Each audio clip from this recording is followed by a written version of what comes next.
Magandang araw sa inyong lahat. Ngayon, pag-uusapan natin ang globalisasyong ekonomiya, ang epekto ng globalisasyong ekonomiya sa bansa at positibo at negatibong epekto ng TNC o Transnational Corporation at NMC o Multinational Corporation. Ano ang globalisasyong ekonomiya?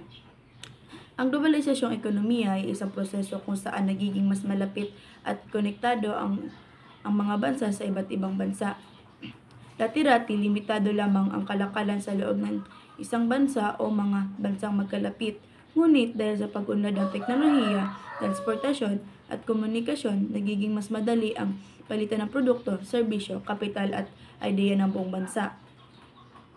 Kung dati ang isang damit ay nilikha lamang sa isang bansa at ibinenta sa isang bansa, ngayon maaaring nang i-disenyo ito sa Amerika, gawin sa China at ibenta sa Pilipinas. Epekto ng globalisasyon sa ekonomiya ng bansa. Ngayon, pag-uusapan natin ang epekto ng globalisasyon sa ekonomiya ng Pilipinas. Una, ang mga positibong epekto nito. Nagiging mas malawak ang ating kalakalan. Ang ating mga produkto tulad ng prutas, electronics at BPO service ay naipagbibili lamang sa isang bansa, kaya lumalaki ang kita ng ekonomiya. Pumapasok din ang mas maraming dayuhan, pamumuhunan at ang mga negosyo rito. Foreign investor at nagtatayo ng mga negosyo, nagbibigay ng trabaho at nakakatulong sa kita ng gobyerno na sa pamamagitan ng buwis. Nahahasa rin ang ating manggagawa sa makabagong teknolohiya at pamamalakad na nakukuha natin mula sa mga dayuhan at mula sa pakikipagkalakalan. Ngunit may negatibo ring epekto nito. Una, ang pag-asa natin sa isang bansa kapag may pandaigdigang krisis tulad ng pandemya o digmaan, naapektuhan agad ang ating ekonomiya dahil nakadepende tayo sa imported na produkto at pamumuhunan. Ikalawa, lumalakas ang kompetisyon at maliliit na lokal na negosyo ay nahihirapang makikipagsabayan sa malaking dayuhan at murang produkto mula sa ibang bansa. Ikatlo, hindi pantay ang benepisyo, mas nakikinabang ang mamamayang bansa kaysa sa mahirap, kaya lalo lumalaki ang agwat ng kaunlaran. TNC at MNC, positibo at negatibong epekto nito. Ngayon, dumako tayo sa papel ng TNC at MNC. Ang MNC ay multinational corporation ay isang kumpanyang nagtatayo ng negosyo sa higit na sa isang bansa tulad ng McDonald's, Toyota, Samsung. Samantala, ang TNC Transportation naman ay halos kapareho rin. Ngunit mas malaya sila at hindi sentro lamang sa isang bansa. Pinagmulan. Pareho silang malaking negosyo na mag-operate sa maraming bansa. Positibong epekto ng TNC at MNC.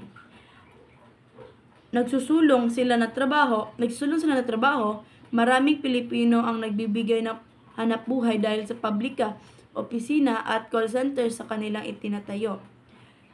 Nagdadala rin sila ng kapital at makabagong teknolohiya. Ang mga makina, sistema at training na nadala nila ay nakakatulong upang umangat ang kakayahan ng ating mga manggagawa. Makakapag-ambag sila sa ekonomiya sa pamamagitan ng buwis at iba pang bayarin na ginagamit sa gobyerno para sa mga proyektong panlipunan. Ngunit hindi rin mawawala ang negatibong epekto. Minsan na-exploit ang ating manggagawa bagamat may trabaho, mababa ang sahod at hindi sapat ang benepisyo. Nalulugi ang lokal na negosyo dahil mas mura o mas kilala ang mga produkto ng TNC at MNC at nahihirapan na mga nanatili ang negosyante na makipagsabayan.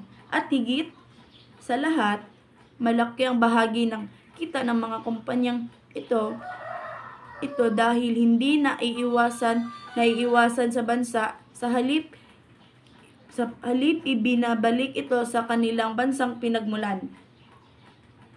Sa kabuuan, ang globalisasyong ekonomiya ay may dalawang muka. Isa itong daan tungo sa mas malawak na oportunidad, trabaho, kalakalan at teknolohiya. Ngunit sabay nito, dala rin nito ang mga hamon tulad ng komunikasyon, dependency at exploitation.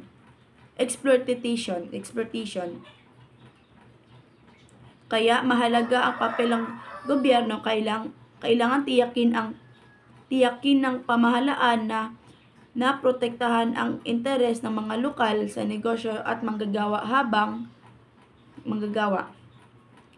Kung gagamit ng tama ang globalisasyong ekonomiya, maaari itong maging susi upang umangat ang kabuhayan ng bansa. Ngunit kung pababayaan ito, maaari itong magdulot ng mas malalang problema gaya ng kawalan ng trabaho, pagkatalo ng lokal na industriya at kawalan ng pantay na pag-unlad.